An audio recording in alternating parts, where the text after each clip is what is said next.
ကျွန်တော်19ထွက်ခဲ့တဲ့ဖုန်းတစ်လုံးကအခုချိန်ထိကိုဘောင်ဝင်တန်းဝင်ဖြစ်နေသေးတယ်။ဟိုကျွန်တော်လက်ထဲမှာ2019ခုနှစ်ကထွက်ထားတဲ့ iPhone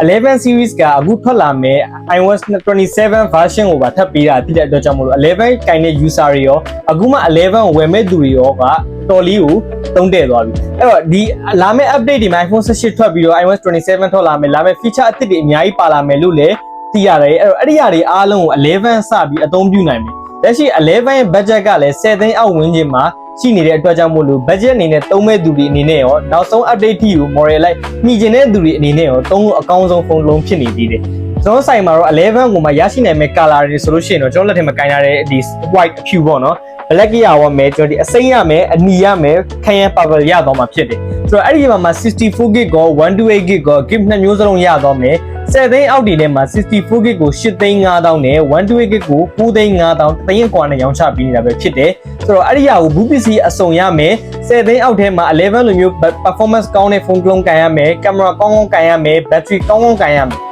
game စောကျင်တဲ့သူတွေအနေနဲ့ပါ11ကအကောင်းဆုံးဖုန်းကလုံးရွေးချယ်တဲ့ဖုန်းကလုံးဖြစ်တယ်သူရဲ့ performance က share battery ရဆိုရင်တော်တော်လေးအကျန်းခံနေတဲ့မှာပါတယ်ကင်မရာဘိုင်းလည်းတော်တော်လေးကောင်းတယ်အဲ့တော့